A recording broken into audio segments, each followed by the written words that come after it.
today we're going to take a look at an experiment I like to call magical appearing leaves. And this is a science experiment, but it's also a magic experiment.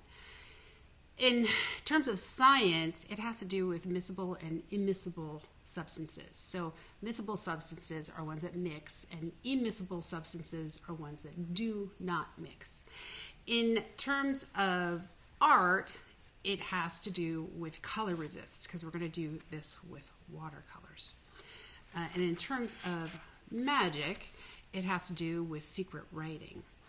So I'm going to be using a white crayon and this interesting little pen, which is hard to open. It's a little felt tip marker pen, and if you write with it, it doesn't, you don't see anything. But it has a black light on the end of it, and when you hit that writing with a black light, you actually see the magical writing appear. The fun part about this is that when you write with crayon, you can see it as well. So I have a little watercolor book here that I put together, some pages of watercolor. And for this, I'm going to go through and draw some leaves with the white crayon. And even while I'm here in front of it, if you turn your head a little the way the light hits it, you can kind of see the white crayon. And it doesn't really come out on the camera very well, but I can actually use this light to help me draw with the white crayon, help me be a little bit more precise with what I'm doing. So imagine you lived in a time like the 1700s or 1600s, and you had a secret message that you needed to get from one place to another. And if it got intercepted, you wouldn't want the wrong person to read it. So you can use chemistry to hide your writing. You could do a bunch of different things, but this is a simple way of writing a message that looks, if you're not looking for it, you're really not going to see the white crayon marks. And at a time like that, you wouldn't necessarily have a crayon, and you certainly wouldn't have a black light, but you would have a piece of candle wax. So you can do the same thing with candle wax. So you can write a bunch of stuff. In terms of crayon, it's hard with writing because you don't have a very fine point, especially if you have a candle that you're writing with. You're certainly not going to be able to write stuff very finely. But it takes someone who knows the solution to the secret writing to be able to reveal that writing. And with the crayon, it's pretty easy to reveal things just by going over it with watercolor. So crayon works as a really nice resist, meaning it resists water. Crayon is a wax-based material, and watercolors are a water-based paint, and they do not like to mix. Now you can cover this with a pretty heavy layer of paint, and you can cover it somewhat depending on how heavy your paint is, but it doesn't do that really well. And as long as you have a light touch, you can go through and reveal pretty much anything that you have hidden with your white crayon. I'm going to go through and show my leaves. Now there's lots of examples of very nice artwork that's done using a resist. Crayon is not the only resist you can use with watercolors. There's a bunch of different materials you can use. I believe gesso, which is an art product, will work as a nice resist as well, although I haven't tried that.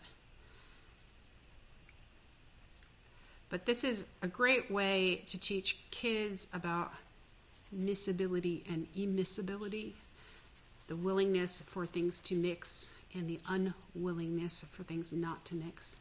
A pretty classic miscibility and immiscibility lesson, it has to do with oil and vinegar dressing, where the oil and the vinegar don't really mix, although you shake it up and you kind of put it on your salad and it tastes great, but fundamentally those don't like to mix.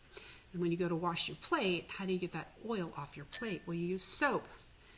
Soap is a chemical that forces oil and water-based things to mix with each other.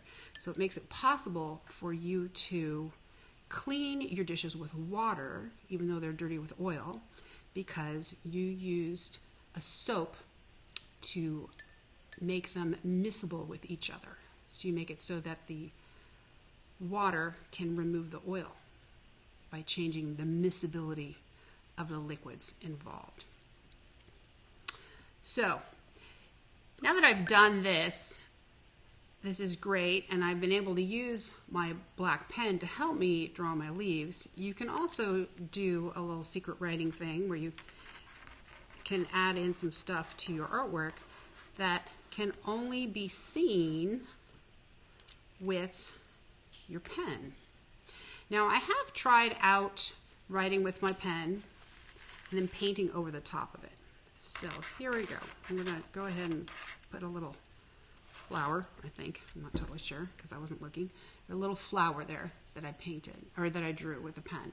Can I then cover that up with a paint and still be able to read it? And I will tell you that this pen seems to be a water-based pen. If you did this over a Sharpie, the Sharpie would pretty much stay put.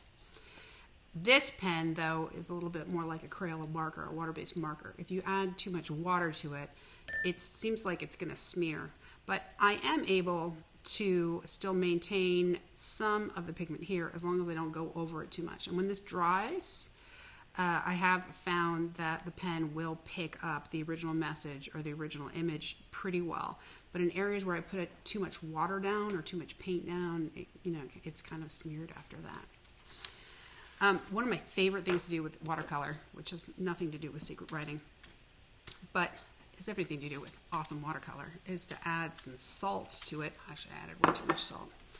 And the salt actually has a chemical reaction with the paint. The paint actually scatters away from the salt, leaving a spot where the pigment is different.